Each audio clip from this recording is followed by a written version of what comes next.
So welcome back, everyone.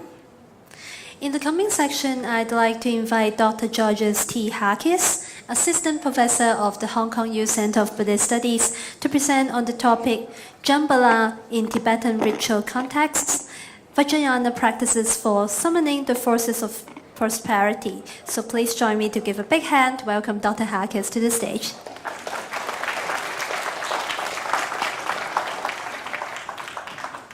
Thank you. Greetings and thank you for coming to my talk today.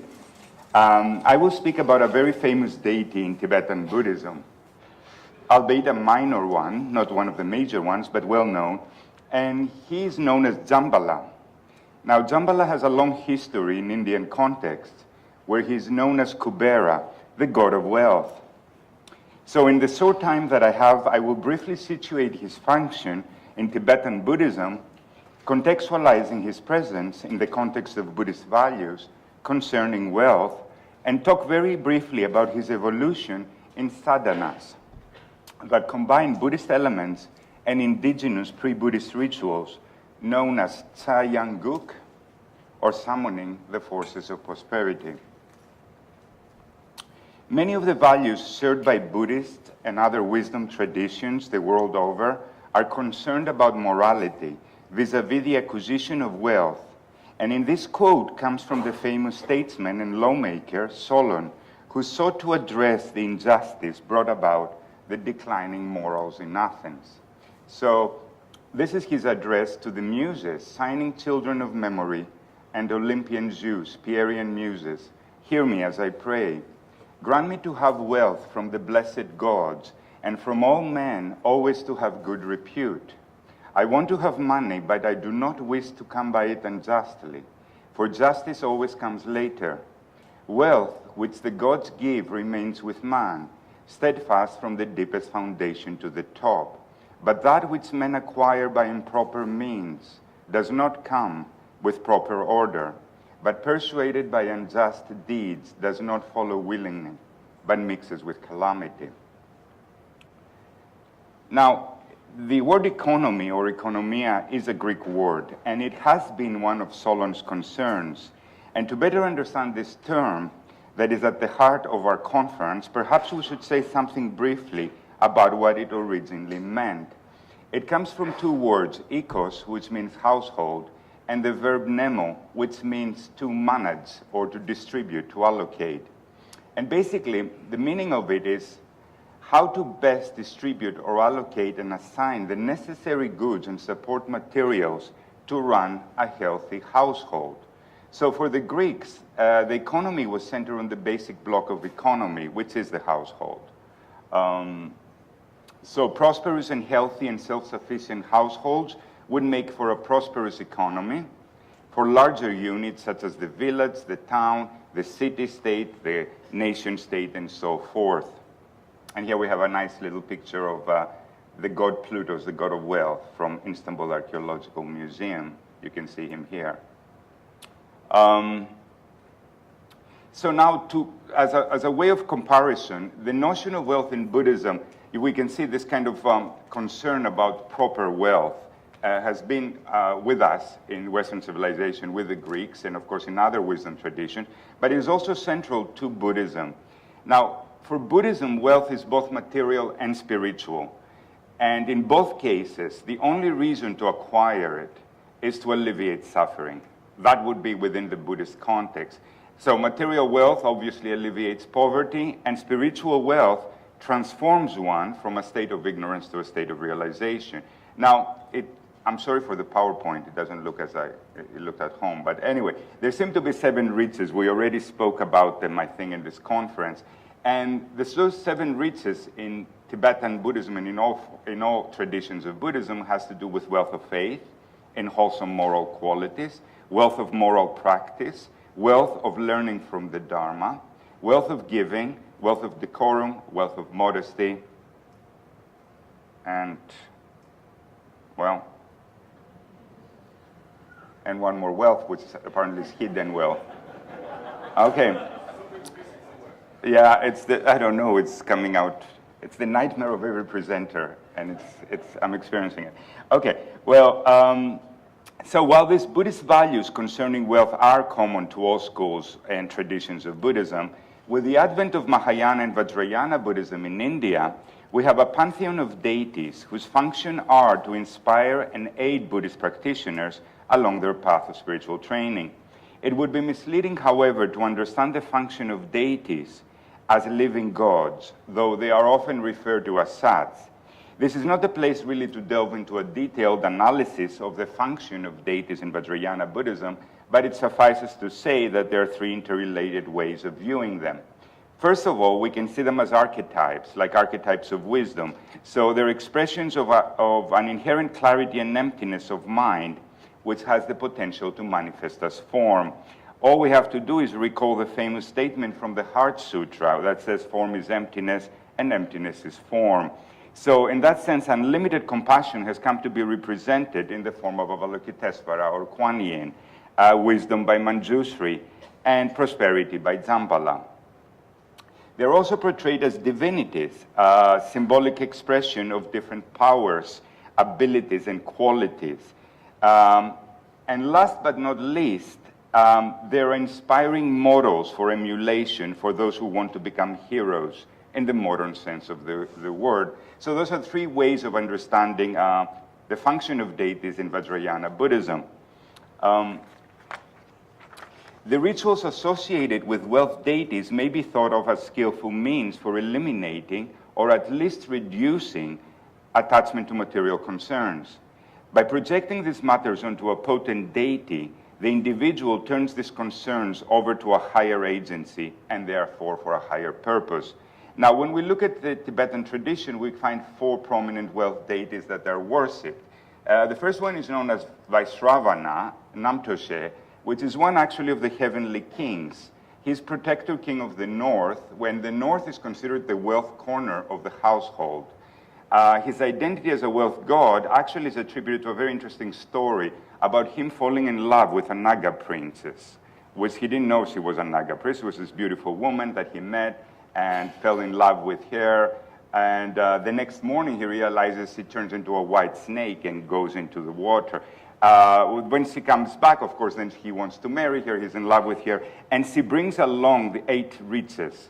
Among those 8 riches that she brought as dowry for her wedding, there is the Norbu Sampel, which is the wish-fulfilling jewel, which we see also, it's a jewel that we see in many deities that they hold that. So that's an interesting for Vaisravana. Now, Jambhala, or also known as Kubera, is really, in some sense, the equivalent of Plutos, the Greek god of wealth that we saw as a baby next to Cornucopia before.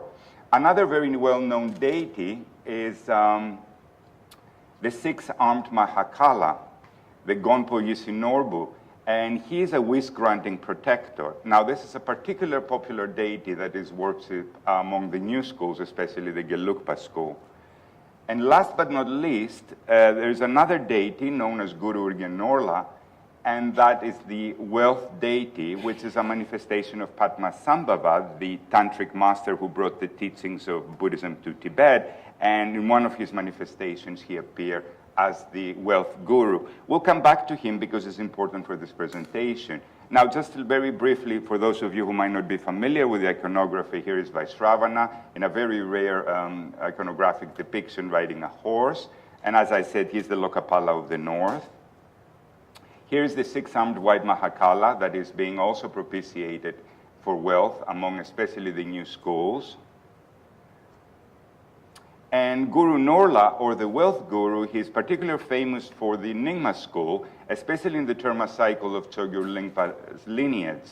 Now, a good number of indigenous shamanic rituals are associated with Padmasambhava, so what I'm going to say today doesn't really come as a complete surprise. But he's often seen as the embodiment of skillful means, the guru of gurus. So he became a very important figure in Tibetan Buddhism. Now, when we look at forms of Jambhala, there are many different forms. And just to reiterate, he is equivalent to the old Indian god of wealth, which was also the king of the Yaksas, the ancient spirits of nature. Together with his consort Vasudhara, the goddess of wealth and abundance, he has been appropriated by Buddhism. Like in Hinduism, the deity is not only a guardian of treasures, but also of the northern direction.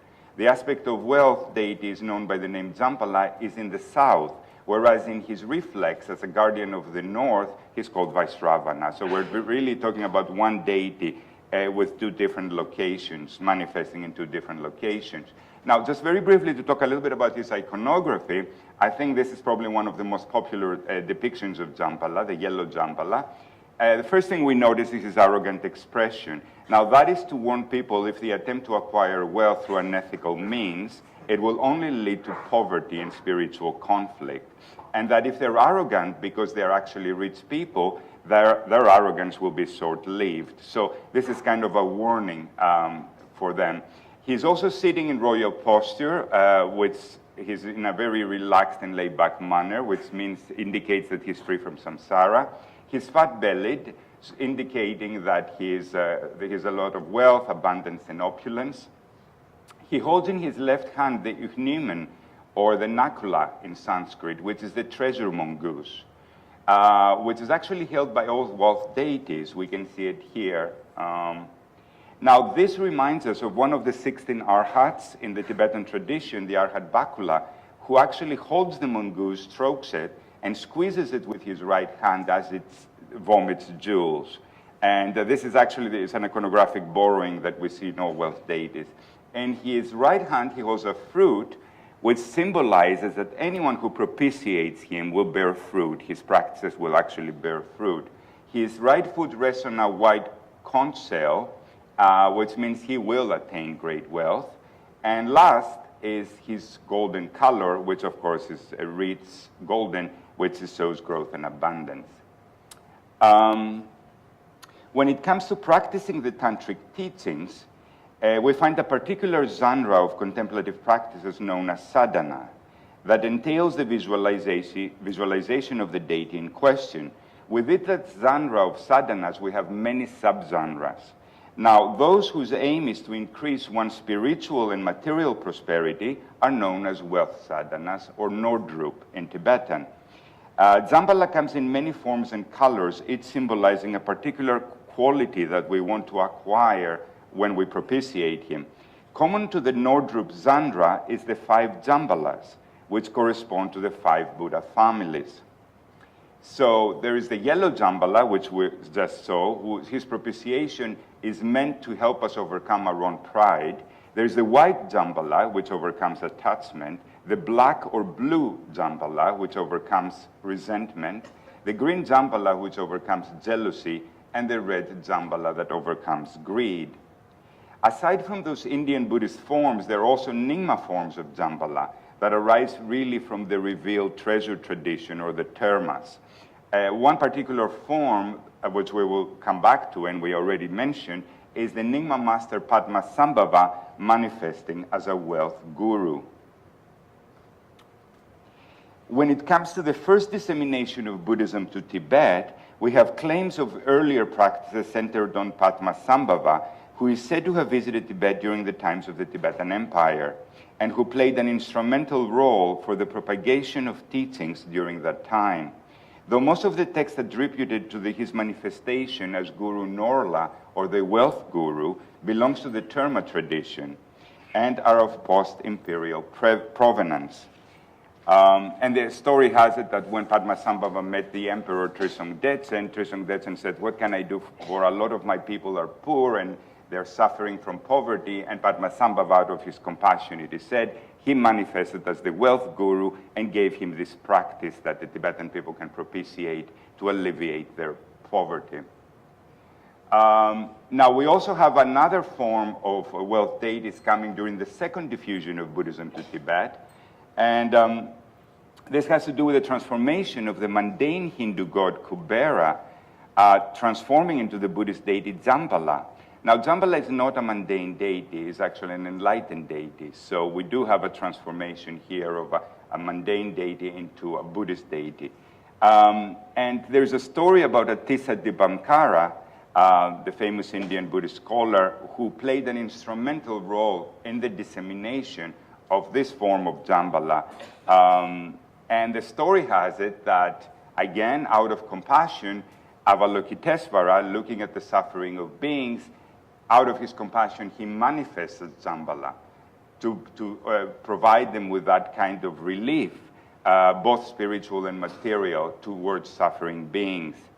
Now, there are many forms and practices associated with Jambhala, which is impossible to go over them, and a lot of them are associated with the highest yoga tantras. He's widely propitiated by the new schools. So most of the practices there, we have the early practices associated with the Terma and Padmasambhava, and then the second wave of practices that are associated with Jambhala and White Mahakala. Now, as it is well known to all of us, when Buddhism actually was transmitted to lands other than India, it had this flexibility of accommodating indigenous beliefs and not suppressing them.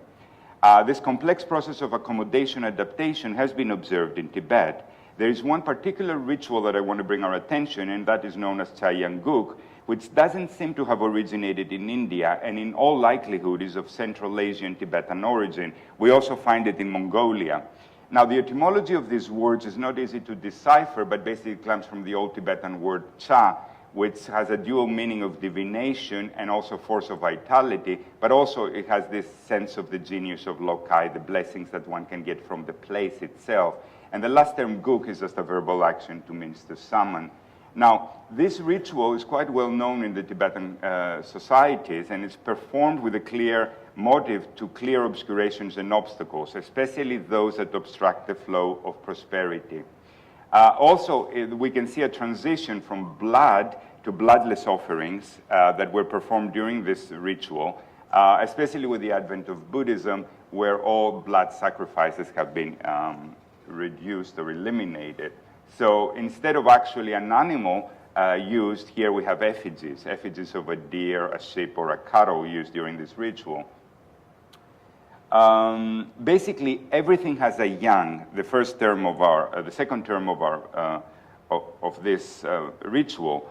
Now, yang doesn't have really an equivalent English translation. The best we can perhaps come with it is a vital force that makes everything serviceable, healthy, and effective. Okay, so we hear of the yang of food. In other words, food that actually has a nourishing juice, it can actually nourish, not just, perhaps not junk food, right? Or potato chips. Potato chips, for example, would lack yang in this context, right? Or hamburgers. There's the yang of cloth. That means there's certain clothes they fulfill the function, which is to warm us up and protect us. Clothes that they don't do that, they do not have this yang. There's the yang of cattle. That means they're being well fed and they're healthy. There's the yang of people.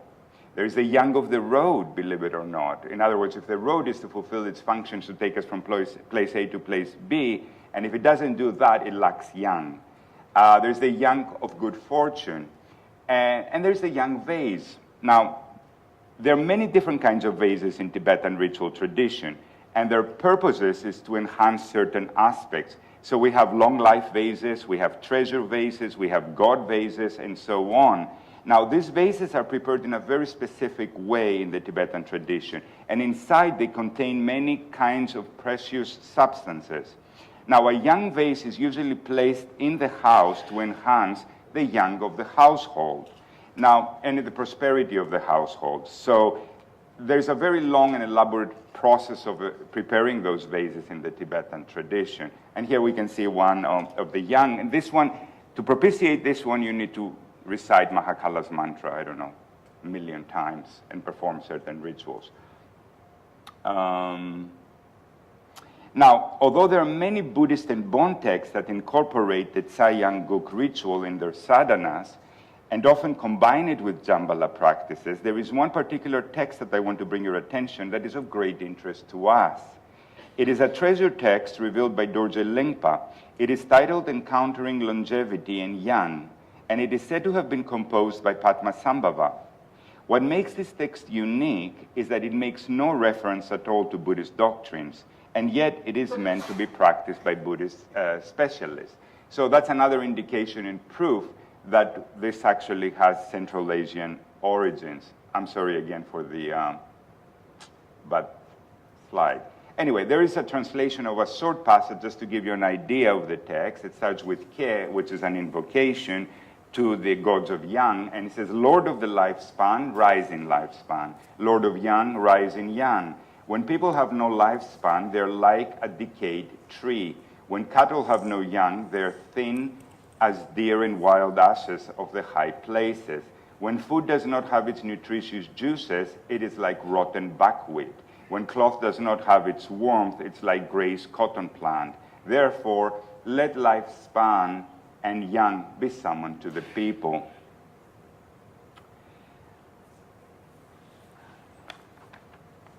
Now, the Changuk Ritual is usually performed with an arrow. The specialist will hold an arrow, which will be turning it into swirling or waving gestures to invite the young. And there's other ritual implements that are used during the ceremony, including barley grains and what is known as the bases of yang, which is often the full skin of a sheep. The ritual performance of summoning good fortune and well-being permeate Tibetan society. This ritual is very common among the lay communities and is performed by monks of all schools of Tibetan Buddhism, including the Burn. Now, it has been appropriated in Vajrayāna ritual cycles of the Nyingma school in the form of treasures or terma, revealed texts, especially the Dujum Tersor lineage, which is an inner sadhana of the Lama Organ Kandro Norla, the Lama of all Jambalas, which is a form of Padmasambhava that I just talked about.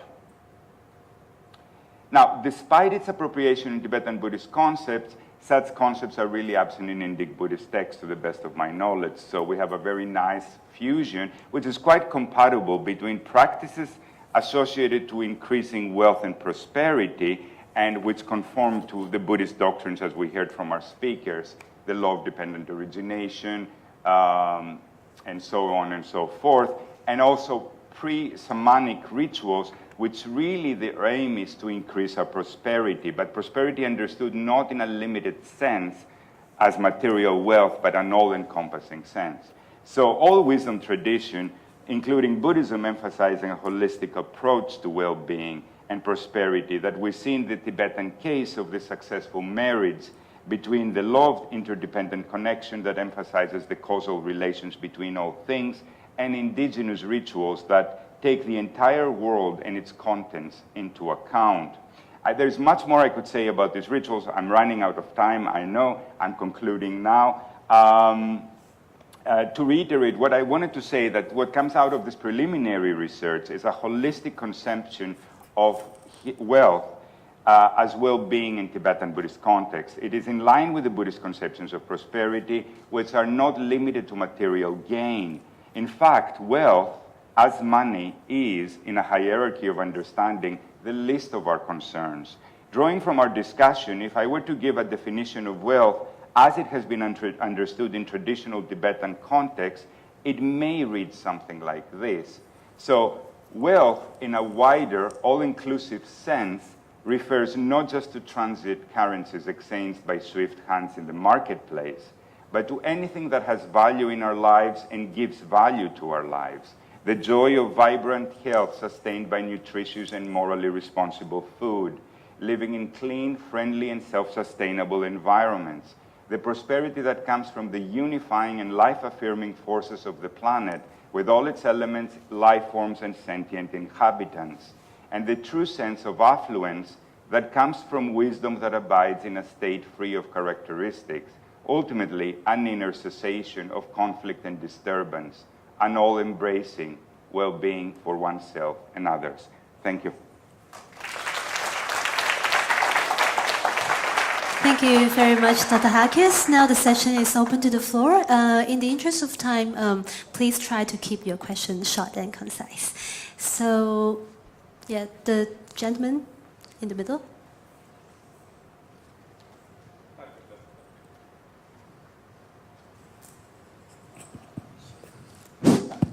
Hi, Professor. Thank you for the presentation. I have two questions. First of all, in your study of the sadhanas of the Jambalas, as I understand it, actually a lot of the Jambhala practices, a big part of it involves the sharing of wealth with sentient beings. So that's obviously an underlying theme of Buddhist values, and not necessarily the sharing of wealth, but the compassionate and the philanthropic side of it. So I wonder in your research whether you looked into that aspect of the sadhanas of the Jambhala practice. The second question that I have is, you mentioned the pre-Buddhist shamanistic, in the write-up in the menu that introduced you, pre-Buddhist shamanistic practices, but you also mentioned Bon. In your studies about the relationship between Buddhism, pre-Buddhist shamanistic practice, and Yongjongben instead of just Bon, have you looked into the correlations of the other aspects that have come from Yongjongben? And also, have you looked into the whether I think in one of the points that you mentioned was about the getting rid of blood sacrifice and using effigies and other types of replacements. Have you looked into the relationship of Tibetan Buddhism and Yongjongben in terms of when those particular effigies, including the dormas, first started? Thank you. Oh, thank you. Well, the first question is easy to answer. Usually we perform the wealth sadhanas to acquire wealth, and that wealth is understood, of course, as both material and spiritual wealth. What one does with that wealth, of course, we have other guidelines within the Buddhist context, of course, and generosity and sharing is there, but it's not really an integral part of the wealth sadhana. The wealth sadhana is more to acquire that kind of prosperity understood in a Buddhist context, which is not just money. A lot of people say, I'm going to practice Jambhala to get rich. But we have to understand what rich means in a Buddhist context. It's certainly not limited to material gain. What one does with it, that's a different story. If one acquires it, I think ideally, of course, one would be sharing it with others. It makes sense. Your second question is a much more complex, and I think because we do find Bon rituals, Changuk rituals, and we do find Buddhists. They're not identical, like anything else, everything else between Buddhism and Bon. There are enough similarities to perplex us between the relation between those traditions. But, you know, it's a study that would take years to actually read all the different Changuk rituals we find in the Yongjong Bon and in the Buddhist context, compare them, and come up with something meaningful to say. So I'm afraid that I'm very much at the preliminary stage of this investigation, and I won't have something satisfying to tell you on this, but maybe we can pursue this conversation, the two of us. Thank you. So more questions? Okay. Thank you very much. I was wondering, is there any relationship with Ganesha between Kubera or Jambhala and Ganesha? I ask because in Japanese tantric traditions, particularly the dual Ganesha, the Yabyum Ganesha, is considered the god of wealth.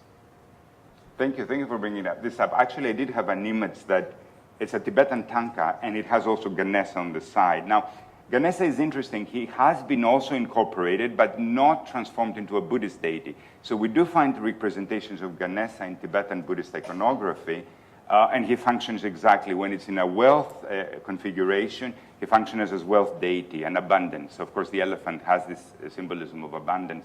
But there is no transformation of him being indigenized into the Buddhist pantheon. He remains a Hindu deity. We also find him in Dunhuang. It's interesting, when I was in Dunhuang last year, that we can see it also. He's been incorporated there as well, but also keeping his Indian identity, never really transforming. But yeah, thank you. So more questions?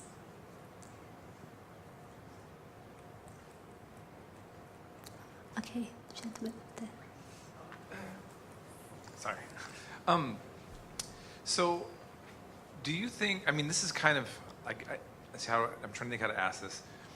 Taking this kind of concept, and let's say looking at using it in a society, do you think there's a space for this within, let's say, government-directed policies or individual? In other words, is the Buddhist concept of wealth and the way that we're approaching this something that is more just focusing on individuals? So you'd have, for instance, a libertarian society in which people would practice ideally these good things, or is this something that a king or a state could direct?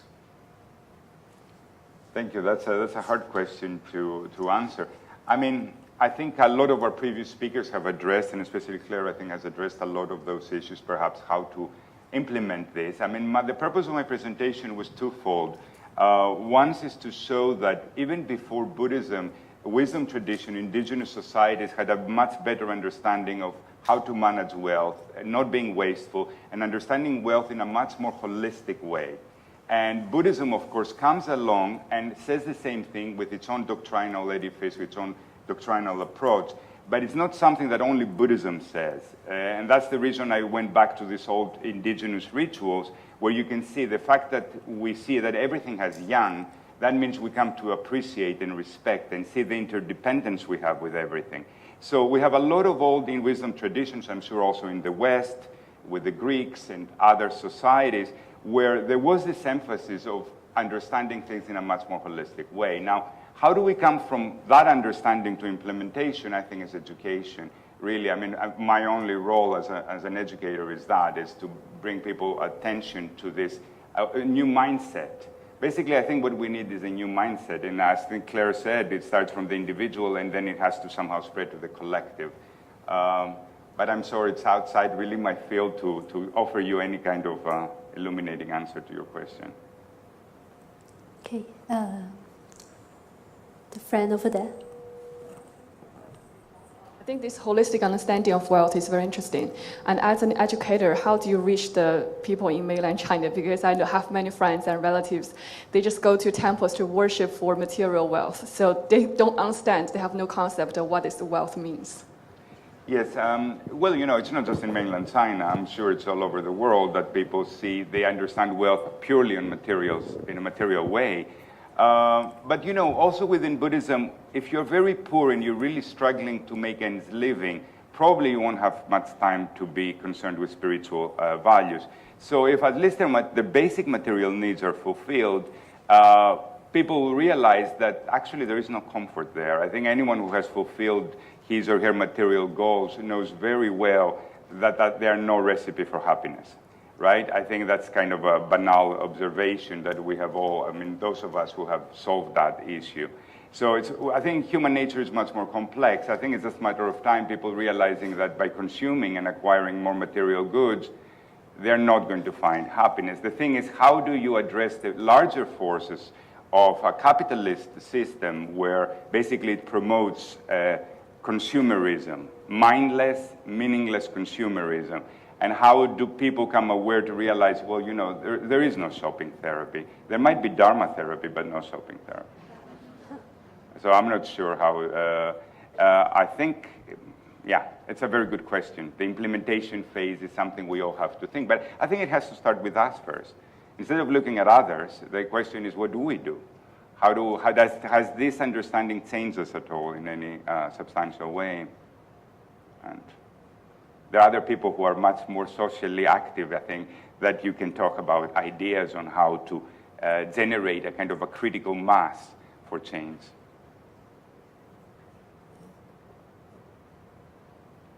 I'm sorry if my presentation is too theoretical. I don't The venerables in the front. Yes. The venerable in the front. I thank you for your interesting presentation. My question is goes to you is the Jambhala. This term is very interesting. They have several types, 5 types, green, different types, different colors. And this term sometimes equal with the Kubala in Hinduism. Yeah. But sometimes later it comes to Buddhism. It is like an incarnation of the Avalokitesvara. I'm wondering if this term is from the Hinduism and come to the Buddhism and give their Buddhist meaning, like wealth of gods, the god of the wealth. Mm. Is it from Hinduism? Yes, originally the form is very much like Kubera. And I suppose the function is similar. Kubera and Jambhala are both wealth deities. What happened with Buddhism and the appropriation with Buddhism is that it actually is transformed from a mundane divinity that is within samsara, from a Buddhist conceptual framework, to being a transcendent deity, an emanation of Avalokitesvara. So it's a sense of actually, he retains the same properties, which is a wealth deity, but is explained within a Mahayana philosophical context, or Vajrayāna, of course, later. In other words, the quality is abstracted and is seen as a quality of compassion. In other words, someone who is really compassionate would not want to see people who don't have money to eat, or people who are spiritually impoverished, right? So then he becomes, in that sense, an emanation of Avalokitesvara. So this transformation is a very interesting one, and I'm sure it's not the only deity that has been incorporated into the Mahayana from Hinduism, but that's a different topic, yeah. Maybe that's So maybe we take the final question here at the front.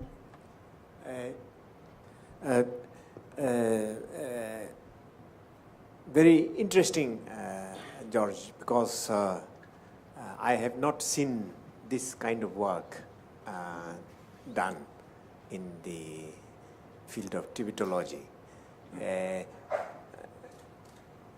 Along with this, there are texts such as praying for the young of the horse or the yak, or the sheep, Yeah. And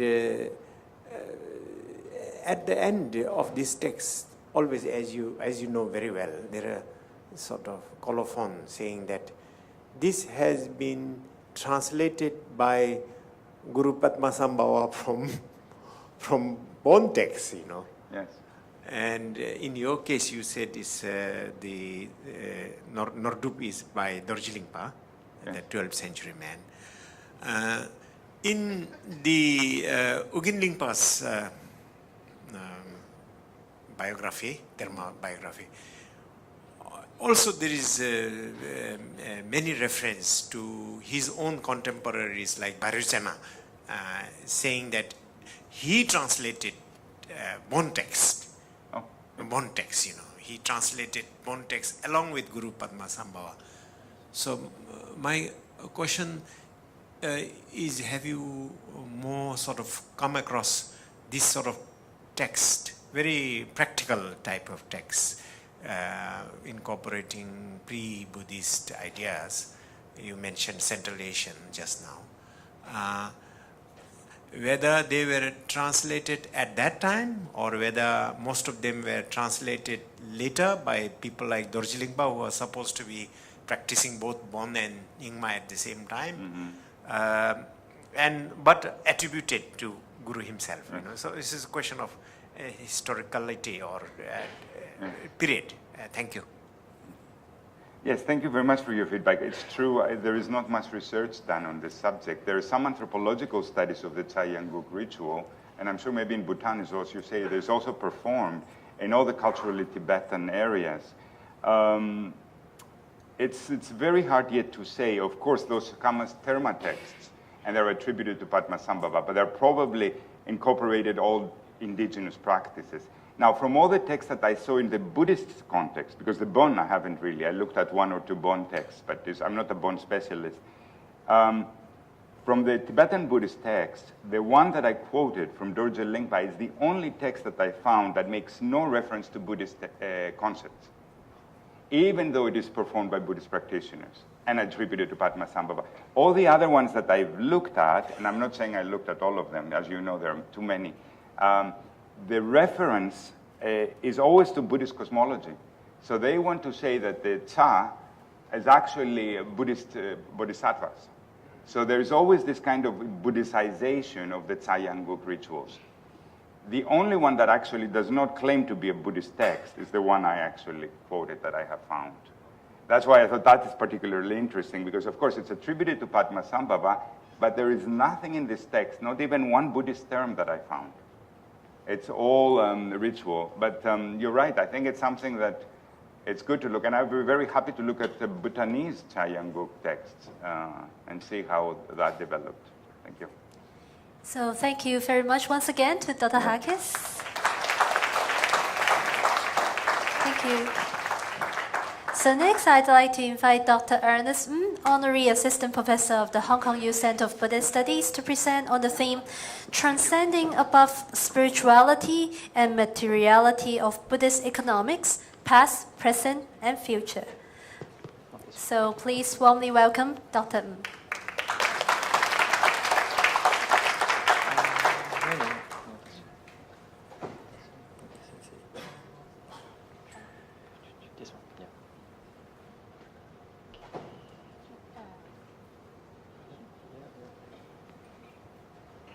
Good morning. First of all, thanks, Venerable and Professor and every one of you making this conference possible. Okay, I have my screens then, okay. Today, I think the presentations, I actually want to share with you some of my personal journey, but also reflections during my research and studies of Buddhism and economics. Personally, because I had an economic background, I was trained when I was in undergraduate at Chicago, the Milton Friedman and the Free School of Economics. And then later on, I have a finance industry background. So I have been all surrounded by the material world and money, market, and how invisible hands should be the right approach to the economic life. Of course, even during my career, I have been exposed very fortunately with Buddhism. And then the Buddhist values and also the Buddhist way of life have continued to make an impact to how I make decisions. And gradually, like I study at the Master of Buddhist Studies here and also have an opportunity to do part-time PhD here. Then gradually kind of dive into the field of Buddhism and economics and keep exploring the questions of materiality and spirituality. I guess some of the professors here will probably even challenge some of the definitions because in the process, it's not easy to define some of these words, like what do we mean by spirituality and what do we mean by materiality. But we could try to put some definition and try to think about how we can think about some of the juxtapositions and the challenges and the contrasts that some of the professors and speakers spoke about yesterday. And I think also Refn will also talk about it in his keynote speech today. I want to start from going back to kind of 2,500 years ago when the time of the Buddha. The material transitions is actually not new, like even in his days. There were a lot of discussions about like how trade and wealthy individuals are important patrons of the Buddha. And the trade group, the caravan, the merchants are actually some of the initial disciples of the Buddha. We have also kind of get some information about, even from the scripture, about the material culture have good references even during the time of the Buddha.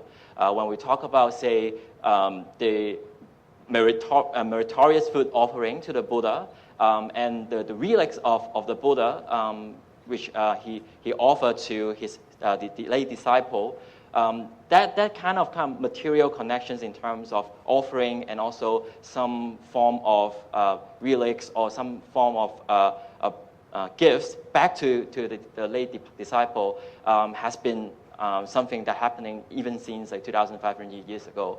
And to some extent, I don't know, everyone would think whether it is fair or not, the chief lay disciple, both male and female, are the then in time the richest and the most wealthiest individuals at his time. And they are the key patrons of the Buddha and providing the lecture halls and the venues and also all the kind of the substances required for the spread and the teachings of the Dharma.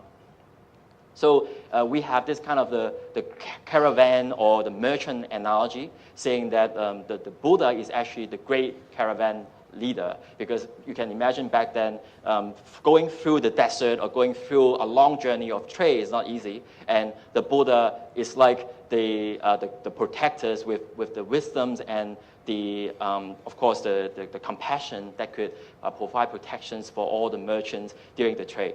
So this is not only with reference to the merchants in the land And then later on, we also have a very good scholar researching on the Maritime Buddhism. A professor at UC Berkeley, Professor Lancaster, also done tons of works in terms of the Maritime Buddhism, talking about also how trade on the maritime route is closely related to the Buddhist spread and also the monks and also the nuns or the teachings of the Buddha, the scriptures from different parts of the world. So the Buddhist teachings, the Buddha, and later on in the Mahayana tradition, the Bodhisattvas become the protector or the guardians for those who travel afar through the sea route. When you're kind of thinking about kind of the China perspective, and Professor Halkias just mentions kind of from the Tibetan traditions, there's so much kind of relationship between the spiritual world and also the material world. Professor Kishnik from Stanford, he has done an amazing work researching on the material culture in China and how the Buddhist influence actually have an impact on the material culture in China. Not only they are bringing the spiritual influence to the China during that period of time, but also when you think about the material culture, the kind of, even when we talk about the bridge, the clothing and some of the items that we think, the beads that we think is totally unrelated to religions or spirituality actually have an influence from the Buddhist context. The chair, the tea as well, that is what Professor Kishnik has researched from his work. He also, Professor Kishnik, highlighted the very fact that there is a very kind of interesting contrast. I think on the one hand, many Buddhist scripture and thinkers, they want to reject that the material world have nothing to do with the holy, the spiritual discussions. They try to push it away. But at the same time, there are also a lot of Buddhist philosophers and, of course, like ordinary devotees who embrace objects, embrace part of the materiality in the spiritual context to use it as a means of expressing and also kind of help them in their practice. So this is kind of a very interesting kind of dynamic. The word Professor Kishnik put it is in terms of the compromise or the decline, but also there's kind of interesting kind of dynamic between the two. And when it comes to the later development, yesterday some of our audience asked about the kind of Protestant ethics, talk about the Max Weber. Of course, from the kind of Christian or from the Western world, there's a whole notions of how the market or how work is related to spirituality, how work is related to your devotions to your faith. The market, over the last few decades, probably in the last 30, 40 years, become a very, very important doctrine. And some scholar lawyers, for example, he even mentioned that the market become the new religion. You have the science, you have the consumerism, and then you have the market, the invisible hands, seemingly like the God. You just put everything to the hands of the market and believes in the way the market principle operates. Of course, as Professor Brown mentioned this morning, there's so many kind of different contexts of the free, quote-unquote, market. There are the invisible hand discussions about like how self-interest is kind of the paramount drivers of economic activities. Of course, for those who are familiar with Adam Smith's work, he also has a great volume on moral sentiments. But the later discussion, at least as it evolves over the last like 10 years and 20 years, there are a lot of discussions about like how the market should be completely free of any regulations. And the laissez-faire or the kind of the capitalism in completely pure uncontrolled form is what should be promoted. There are different kind of developments in the later part of this of the kind of the neoliberalism or neoclassical discussions. And most recently, if you see some of the work, even from the financial market practitioners, like say from Soros or from Dalio, they try to kind of think about how the economic machine or how the economic systems really work. And they think about how there are potential kind of, I would say, flaw or potential conflicts in the operations of the market. For example, Soros will talk about the principles of infallibility and how the market feedback can reinforce itself for good or for bad in the kind of reflexivity discussions. And Ray Dalio have a lot of discussions about how the economic machine work, like how over economic cycle people may over leverage. We may think it is completely natural, but natural to him only in a sense is actually driven by human nature of greed and desire to grow and haven't really thinking about the sustainability of growth. Harcourt, he has very interesting discussions about what we just mentioned in terms of the illusions of free, how the scholar work or the market or the financial operator try to provide us the image that this free market or the free economy is really kind of should be unregulated and could be let it run on its own. So he was talking about this illusion, how the market operates so that we believe in the system, so to speak, and not allowing for some further kind of debate or discussions. There are all these kind of schools of developments. I would say it's quite important to remember there's not only one school of economics of thoughts.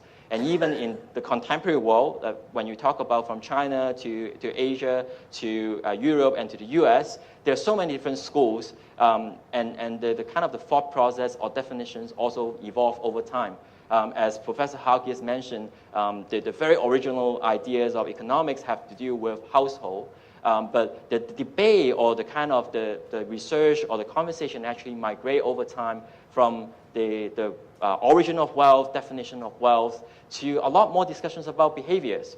And more recently, as some of you may know, the recent Nobel laureate won because of his work on behavioral economics. If you talk about it in 20 or 30 years ago, it would be complete nonsense to the mainstream economists because they think the neoclassical, the neoliberalism is still kind of the right approach to economics. When you talk about behavioral economics, how potentially irrational people could be, they would completely disagree. And it can't even get into the mainstream discussions.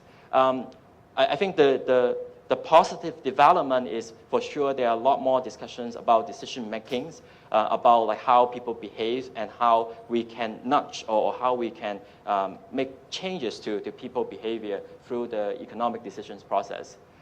I would say the bad news is on the one hand, we have a lot of different personal, societal, and environmental challenges that we're facing after so much economic success that we're celebrating. Personally or individually, they're talking a lot about depression, like how people are so stressful with work. Even financial market-wise, we have economic cycle, a big fallout or depressions from time to time. And then from the ecological perspective, the speaker today and yesterday have talked so much about what our economic activities means to the environment, like what the cost that we are paying for another extra percentage of GDP growth. So Professor Sonai, who is not with us today, he's definitely a great figure in the Buddhist economics. He's talked about like how some of the thought of the market economy, it's not about like how efficient it is, but sometimes if we only focus on the profit or the rationality as the principle, then we would actually miss out a lot of different things. Professor Sando, he has a very interesting work on how we could link the limits to morality. I think a lot of you have probably read his work on the moral limits of market in terms of area that should not belongs to the market. We should keep these operations or keep these considerations away from the market decisions, right? And I think for many of us in the kind of the developments of economic theory and progress, we need to think about whether the current system is sustainable or not. And we need to think about kind of what are the costs to the current economic growth. So these are quite huge challenge to the economic development. Okay, I'm not supposed to actually kind of think that you can read all the graphs because they're actually all available online. This is a very interesting work by one of the richest guy in US. His name is Ray Dalio. He's run a kind of 160 billion fund. He's interesting because he actually do a lot of work on economic cycle. And last week he shocked the financial world by talking about how and why capitalism need to be reformed. Of course, he is the kind of the successor of the American dream, But at the same time, when he think about economic system, he see there are a lot of reasons why the current economic system is not working. He show a lot of data in terms of income inequality, social mobility, in terms of school education system. Like for example, like you would imagine US being such an affluent country, the scholars should have good access to quality education. That may not be quite true from his data. Of course, there is a huge divergence from those who have, maybe those who can have the enough resources or money to benefit from the private educations, and those have not, that have to stay with the public education system. So he highlights a lot of the kind of different data to show we really have a problem, and it needs to be reformed in order to work better. So he, from his perspective, like even from someone so successful in the finance market, he thinks if we do not make changes, the market itself will be unstable, and it will actually cause further problem to both economic and society. And to be fair to him, he say, like we are in this crisis, and if you understand, and from his work on the history, he actually see that there is a high probability that this change could not be done right. Not right in the sense that like if people can come together, people can discuss, collaborate, then we could probably solve some of the problem. But most likely people will have confrontation, have conflict, just like the protests that we are seeing in France. It would create a lot of challenges to the stabilities of both socioeconomics and like how the government could be operate. But it doesn't have to be, and the most important is that we need to realize it is a critical point to change. The very interesting kind of discussions from, this is a lead environmentalist lawyer. He was saying that, yeah, we have all these kind of social, economical problems, but like having done promote environmental work for the last 30 years, he realized that the problem is actually not the science, because we have so much research in science over the last 30 years. The real problem is like individuals. Like we need to boil down to the individual problem of being selfish, being greedy, and the lack of sympathy. So the Buddhist, or the kind of the more spiritual response to that, like we have talked about small is beautiful yesterday and today, and many of the speakers talk about how Buddhist economics advocates simplicity, nonviolence, and the discussions yesterday by Professor on frugality. So there are kind of the different kind of aspects of small is beautiful.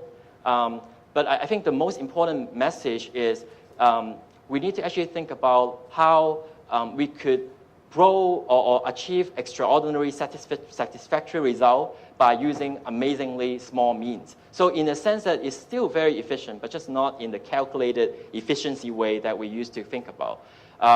The very concept of frugality, the very interesting concept of bad or uneconomic growth is also something that we need to actually think about, because we're so used to high percentage GDP growth year after year. And some of the very, very amazing scholarly work, say by Dali, he was like wondering why we not thinking about degrowth, or even stop at least the uneconomic or the bad growth year after year.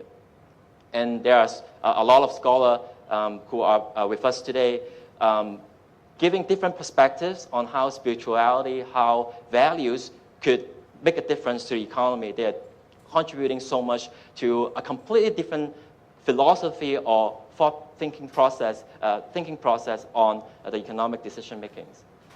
So if we kind of think about the Buddhist values and economics, I think the challenges that we just talked about have also some positive response. I'm highlighting some of the US example here. They are not perfect for sure, but I think what is the good sign that we are seeing is at least some of them start talking about different values that we can, or at least like some of the business operated in the commercial world can appreciate, they can resonate with. If we talk about compassion, they have similar kind of terminology to think about. They start to think about generosity, they start to think about just. So it's not a completely absence of response from the business world. And I think even from kind of a national level, we have a different economic model that we talk about the last yesterday, and also like say, for example, in Thailand, we have the sufficiency model. We talk about B Corp yesterday. We talk about some of the different initiatives. So seems like there are things up and coming. And today we are so happy to hear from Professor Brown that there will be another index to talk about and think about sustainability. Probably some of you also aware there are recent kind of trend talking about minimalism and how we can throw away stuff and only keep things that spark joys. I'm going to flip through some of them because I think just trying to give you some kind of pointer or reflections. And of course, I can't talk about spirituality and materialism without talking about the mindfulness movement. There's so many, a wide range of discussions, even in the mindfulness movement context, from the very, very deep Buddhist related or origin practice to some of the more scientific evidence-based mindfulness practices. Of course, the kind of the mainstreamings of mindfulness or some of these value practice actually also lead us to think about what it means in terms of the contrast between spirituality and materiality. One of the audience asked about like the behavior or the kind of the response from the Asian tradition, right? So part of the other end of the discussions that we need to actually think about is the spiritual materialism. So when people think about value, think about the intangible spirituality, we could actually make it quite material. Like if you think about the early discussions that we have with Professor Hichnik and how people behave when it comes to their daily practice. Here we have pictures of people flocking to the monastery, trying to put in the first stick of the incense during the first year, the first day of the Chinese New Year. And of course, one of the very important work is this book on cutting through spiritual materialism in terms of like how sometimes when people focusing and embedded with spirituality, their ego actually grow. The egoistic behavior or the egoistic response is actually even stronger, and how we kind of we can avoid, or as the book title has it, cutting through the spiritual materialism, I think is a very, very relevant conversations we have in terms of thinking about Buddhist values in the economic context. But as I mentioned, this debate is not new. This debate has been around for the last 2,500 years. There are a huge kind of schools of thought in terms of materialism. There is also huge schools of thought in terms of spirituality. If we kind of very, very simplistically talk about materialism is only matters, and we try to look outward, try to get happiness or satisfaction from outside, whereas the spirituality is to look beyond or above matters, and we try to gain well-being or happiness from within. That debate actually has been going on for the last 2,500 years or even longer. But I think what is important, and I think one of my I think key message I want to share with you today is how the Buddhist message and the values could be different. Is the Buddha in the early text actually talk about how we should transcend above this duality of spirituality and materiality. So in this text, he talked about that the Buddha path is to rise above the middle path. It's actually the middle path because it's actually rise above the two extremes as defined by the Buddha himself without entering into either one of them. So I'm going to wrap up very, very quick. So for the Buddhist economic models, every time when we talk about kind of Buddhist economy, people will keep asking us, oh, does it mean people stop consuming? Does it mean people keep sharing everything instead of owning? Is everything open up for free? Everything become compassion? I think this is actually something that we need to reflect on and think a lot more about. Like what is kind of the Buddhist economic model, and if any. Of course, I think we need to kind of think about what also make Buddhist economics Buddhist. I think some of the speakers today and yesterday have highlighted some of the very, very important points. I yesterday mentioned some of the key kind of moral discipline that we need to focus on. And I think here, on top of the interconnectedness, the kind of the selflessness, we also need to think about how to transcend about spirituality and materiality. These are the kind of the three important aspects of Buddhist values that I think we need to focus on, in terms of moral discipline, in terms of mental concentrations, and the wisdom, the insight. So I think as I mentioned yesterday, the interbeing, the interconnectedness, also introduced today by Professor Brown, is very, very important, because it actually allows us to actually think beyond individuality and also think about how we can bring all the different elements of the market and the community and the economy together. I think my final comment is to make reference to some of the Mahayana texts. We always think about kind of spirituality and materiality as two different schools of thoughts, but in the very, very early discussions, the Buddhist text would talk about, the Buddha would talk about how name and form and consciousness are all dependently arising. I think the importance of it is that when you actually think about the contrast or the two extremes of materiality and spirituality, they are actually also kind of dependently arising and also somewhat interlinked. And when it kind of thinking about how we approach or try to respond to the challenges that we have today, we kind of think from kind of a material perspective, then we try to have a lot of kind of measurements or tangible result that we would expect.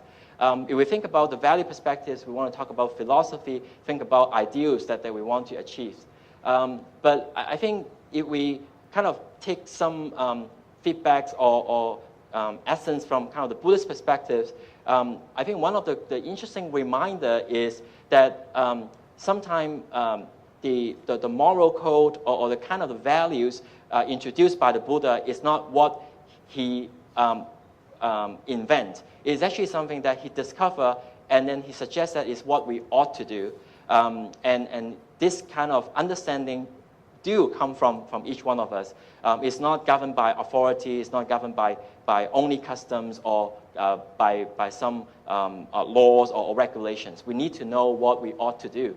And the interesting cartoon that I'm showing here is, what if, say, I saw it 2 days ago, what if climate change is a big hose and we create a better world for nothing?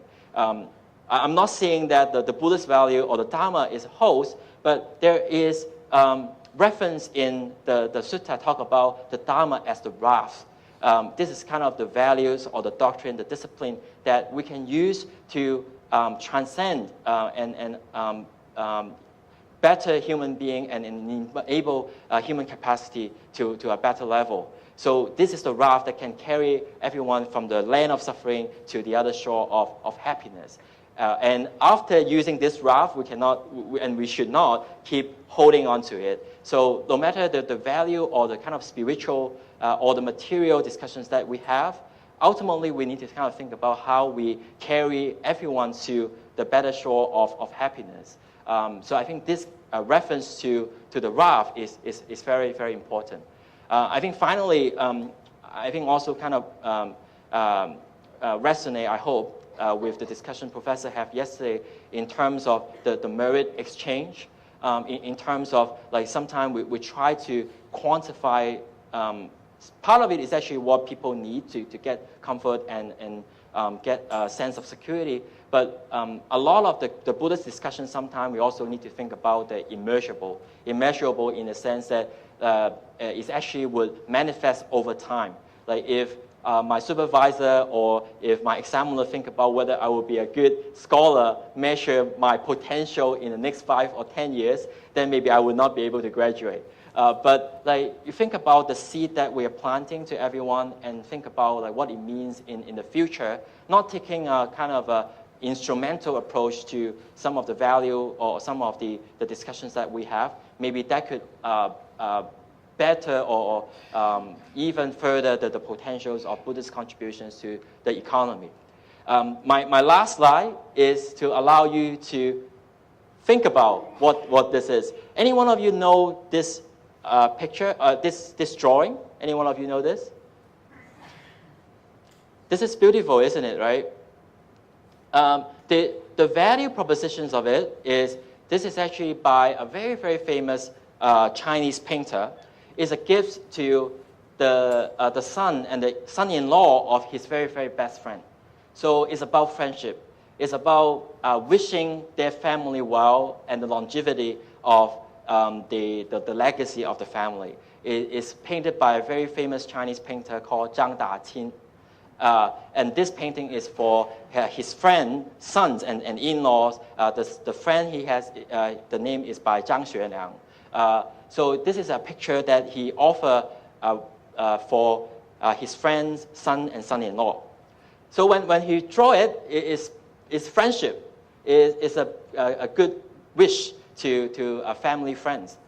But now, it's recently auctioned 2 weeks ago. Guess how much it is? Huh? 300, no? 400, what? 4 million. 4 million is a better guess, but it's 163 million Hong Kong. So I've just tried to throw it to you to think about like how we think about spirituality, values, and materiality.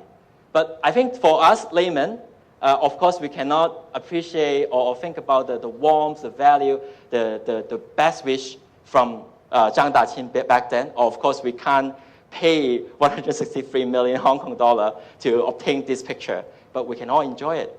By enjoying it, we will become better and happier. I know my time is up. Thank you very much.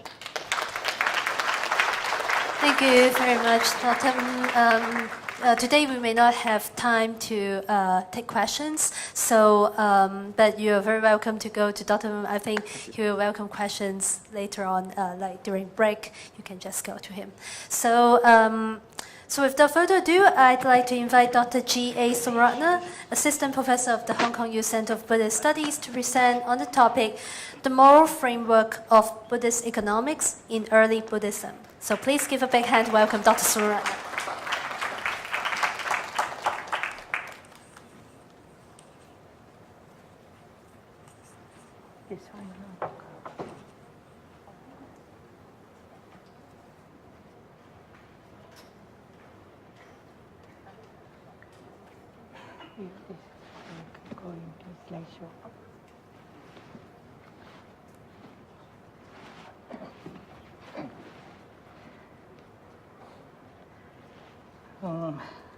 My topic is a moral framework of Buddhist economics in early Buddhism.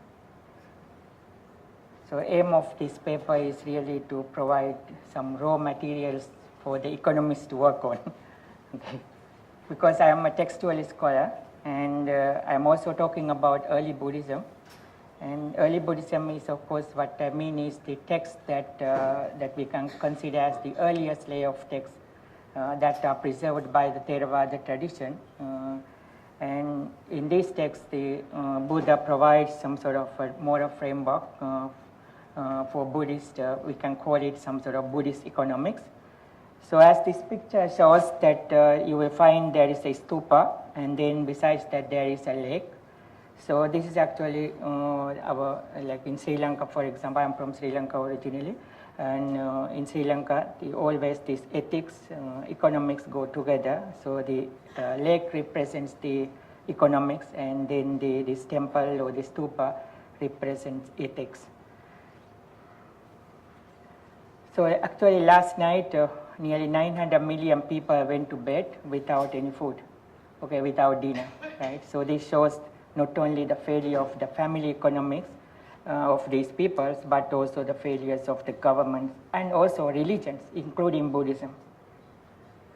It is well known that the early Buddhist discourses discuss mainly how suffering arises and it ceases, but it could be observed they also contain a body of instructions specifically designed for the well-being and happiness of the laity in this world and the next. So these instructions provide the laity with the family economic thought enshrined in a strong moral framework of lay discipline rules, what is traditionally called Gihi Vinaya. So these ethics, morality that are aimed at for the Buddhist laity are called Gihi Vinaya, or disciplinary rules for the laity. So the lay discipline rules have a twofold aim.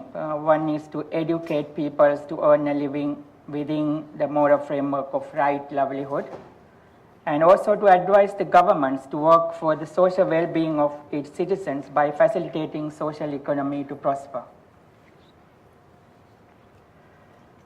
So in this presentation, I would like to point out the moral framework of Buddhist economics is found within the Buddha's socio-ethical teachings given to peoples and the governments. The moral framework concerns a mutually supportive two economics, the family economy and the social economy. The family economy is the responsibility of the peoples, the social economy is the responsibility of the governments. The target of the family economy is the happiness of the family, and the target of the social economy is to facilitate families to achieve their target of happiness. The responsibility of the religion is to give moral guidance to both institutions, the family and the government, to achieve their targets. So the Buddha's economic idea concerns a family man who engages in his economic activity by adhering to a code of ethics. So we need to consider actually these teachings are in the 6th century BC, not the type of teaching that Buddha gave to people in Hong Kong or in Chicago or some of these big cities. So it situates all economic concepts such as production, consumption, investment, care work under that code of ethics. It identifies the family members' well-being, what is called hita, and happiness, sukha, in this life and in the next as the standpoint of the family economy. This economic concept is not other than the practice of right livelihood directed by right view and activated by right effort and right mindfulness. Actually, these three go together: right view, right effort, and right mindfulness. It places emphasis on the moral integrity of both the producers and the consumers. It provides a philosophical vision of interdependency of every phenomenon, situation, or event, making people to care for each other and the environment. So it subjects all stakeholders to believe in the next life and accept that deliberately perform actions bear fruits. That is, that there is a causal relation between what we do and what we reap. That is called in Buddhism Karmavada, that you normally understand as karma theory. It makes people recognize the need to do morally wholesome deeds and to refrain from morally unwholesome ones. So actually the karma theory will work together with this Kiriyavada, that is that we need to recognize the need to do good. And it recognizes the role of human efforts in the pursuit of moral life, and this also goes with the karma theory. Then karma is of course something that we need to do, and then if we need to do good things and avoid bad things, so then effort is necessary. That is, by means of energetic actions, one can change one's directions of life and living. This linkage between economics and ethics and human effort instigates the Buddhist family to endeavor for the simultaneous achievement of the economic well-being and also the moral well-being, a healthy body and healthy mind. This integration of economics and ethics is evident from two sets of teachings. So the first set advises the man to make persistent effort in the production of wealth, to protect the produced wealth, to associate with good friends, and to live balancing one's income and expenses. So the second set advises the person to practice confidence and virtuous conduct and generosity and wisdom. The first set mostly consider this economic side and this world, and for the second one is mostly to prepare for the spiritual side, and then or maybe for the next world, what the Buddhist texts call in this lay moral ethics as the next world. In this integrated economic plan, the ideal moral practice consists of abstention from evil, performance of good, and the purification of mind. The same practice with difference in the order is presented as three ways of making merits: sharing, moral discipline, and training mind. So for the average laity who aim at sensual enjoyment, so the layperson of average layperson is always understood somebody who enjoys sensual pleasure, and so as the rightful fulfillment of the first two combined with some form of mental training constitute what is called the righteous conduct, or dhammacharya or samacharya. And these are of course popularly known, so abstention from doing wrong or evil means refraining from thoughts, words and deeds that are conducive to self-harm and harm of others and of both, that are defined as unwholesome and also defined as demeritorious and evil. Destroying life, taking what is not given, engaging in sexual misconduct, telling lies, slandering, harsh speech, frivolous speech, intense desire, malice, wrong view, constitute a popular list of 10 abstentions. One who abstains from them has a luxury of enjoying the happiness of being blameless, that is called anavajja sukha, with regard to the conduct of one's body and speech and mind. So it gives the person some sort of moral integrity, and then that creates in the person some sort of happiness called happiness deriving from the blamelessness. So that means not doing anything wrong.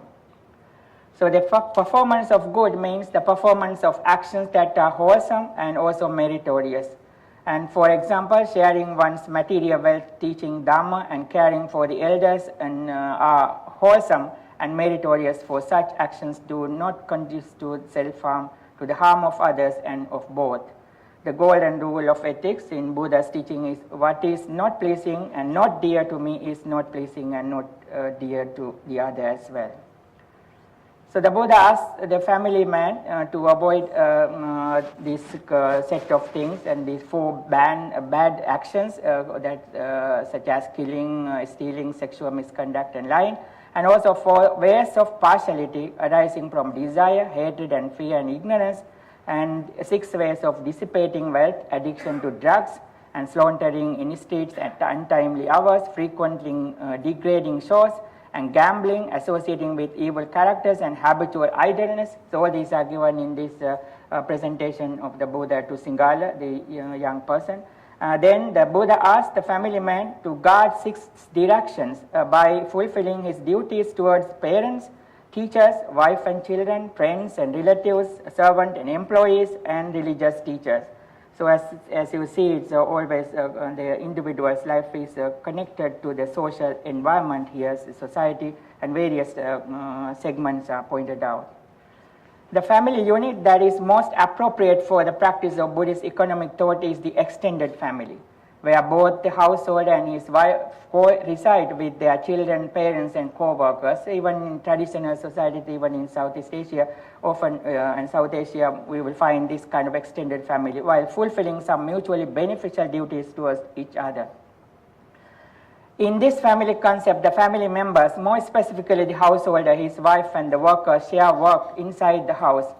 So the householder is the family head, who is called Gahapati or Kulapati, and is the main income generator by way of undertaking an occupation in agriculture, business, or government service. It is recommended that both husband and wife share the role of altruistic headship in making family decisions on behalf of the members within the family. The man functions as a son to parents, as a student to teachers, husband to wife, father to children, friends to friends, relative to relatives, and employer to employees, and devotee to religious teachers, so he has many roles. By taking care of his constituents, he protects the family. And he does so by sharing good food and gifts, speaking pleasantly, working for their benefits, and treating everyone equally. Then the woman's role, woman functions as a wife to husband, mother to children, and manager to the servants and the workers within the family. And the one duty of the man is to hand over the authority of the family wealth to his wife. Actually, the family management is done by according to this prescribed way, is basically given to the wife.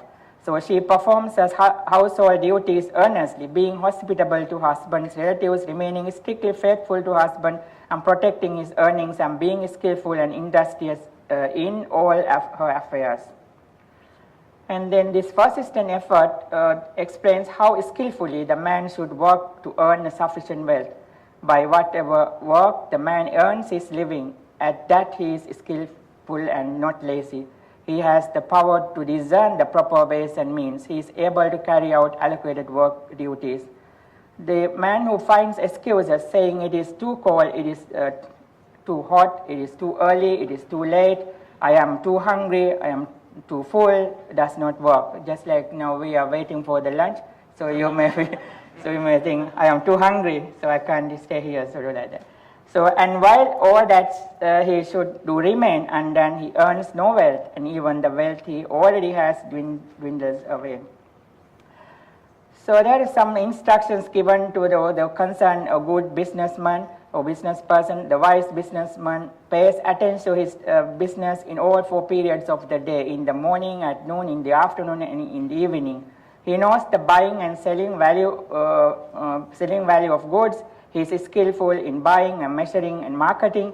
He is friendly with bankers and other businessmen. The good reputation inspires other businessmen to have confidence in him and lend him money and wealth at times of his downfall, as this text. Actually, all these are taken from the text, early text. So the good employer assigns work to his employees wisely, pays them well, tends them in sickness, gives them bonus, rest, and holidays appropriately. The happy employees reciprocate the goodwill of the employer, and they work well and work full time and work extra hours and do not steal and talk highly of the employer. So the protection part, the righteously earned wealth is to be protected from the government's thieves and the flood and ill-disposed heirs. So the wealth should be protected by paying attention to what is lost and repairing what is damaged, and knowing moderation in one's lifestyle, and not giving authority to a male or female vestor to run the household affairs. Addiction to drugs, laundering in streets, as I earlier also mentioned, and frequently degrading shows, gambling, associating with evil characters, and habitual idleness waste the wealth. And saving is also discussed in this text. The family man is advised to divide his income into 4 portions, 1 for consumption, 2 for running the business, and 1 for saving for the future use. So the saving is not possible for the morally wrongdoers. Addiction to womanizing, alcohol and drugs and gambling, and also having friendship and companionship and intimacy with evildoers are among the sources for the destruction of amassed wealth. The man who closes the 4 inlets and opens the 4 outlets of a big water tank that has also adequate rainfall can expect only the decrease of the water of the tank, not the increase. The man who opens 4 inlets and closes the 4 outlets of a water tank which has adequate rainfall can expect the increase of the water in the tank, not its increase. Similarly, we need to little bit open the inlets and close the outlet. The self-sufficiency of wealth, atti sukha, consumption of wealth, bhoga sukha, paying all debts, or anana sukha, and moral conduct, anavajja sukha, that earlier I also mentioned, make the family happy. So then happiness is actually combined with 4 kinds of things here.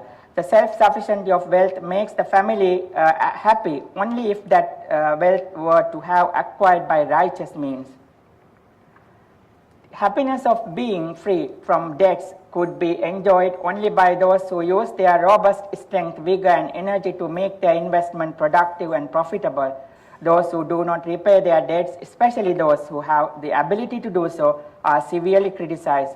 If the person wastes the money he borrows, he will dig his roots himself, as one text says. If a person invests borrowed money properly, he is destined to have the joy that comes from having contracted a loan and having set a business on its own feet, and developed it successfully to the point that he is able to pay off all his debts and support his family and children from the savings he managed to put aside. One leads a balance, this concept of balanced livelihood was called samajivikata. One leads a balanced life, neither extravagant or no miserly, knowing that thus his income will stand in excess of his expenses, but not his expenses of his income, like a man who holds up a scale, weighs, knows by how much it will tilt up.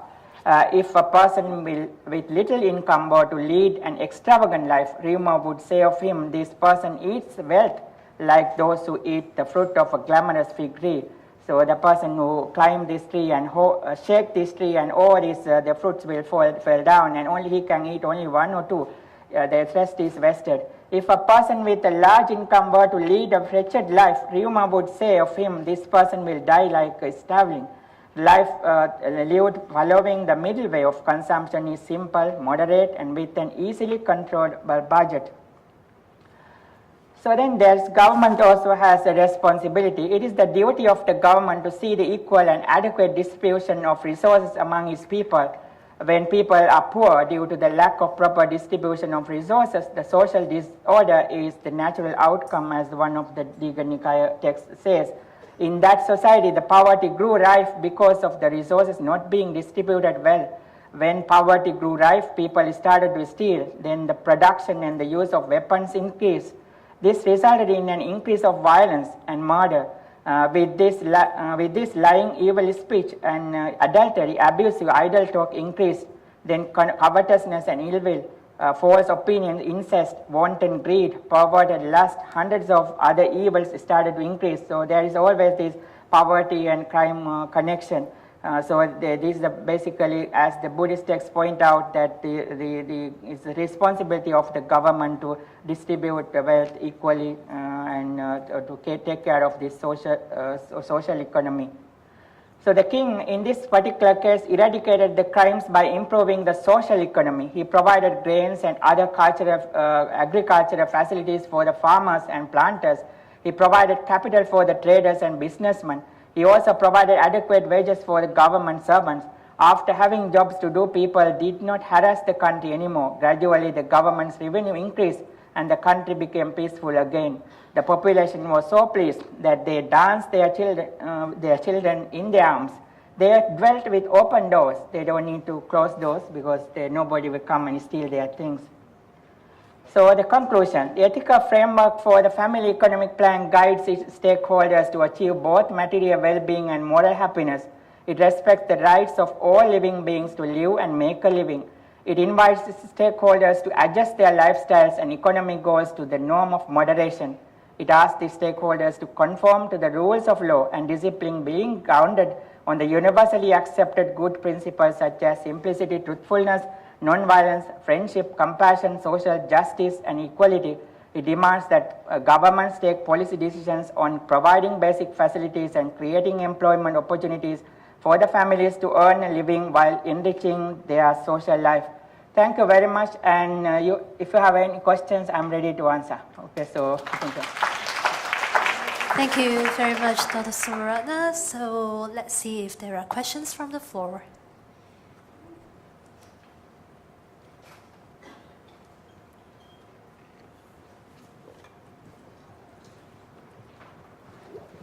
So the gentleman in the middle, yeah.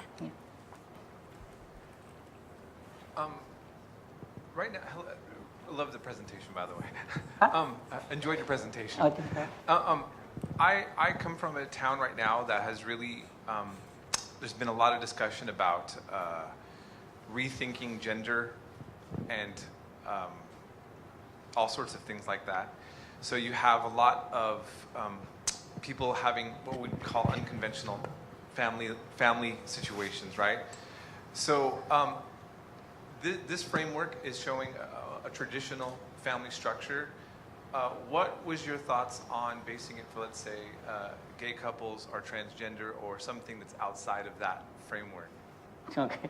Is it relevant for me to discuss here? I don't know. Anyway, so this is actually what Buddha discussed at the 6th century BC to that Indian people in North India.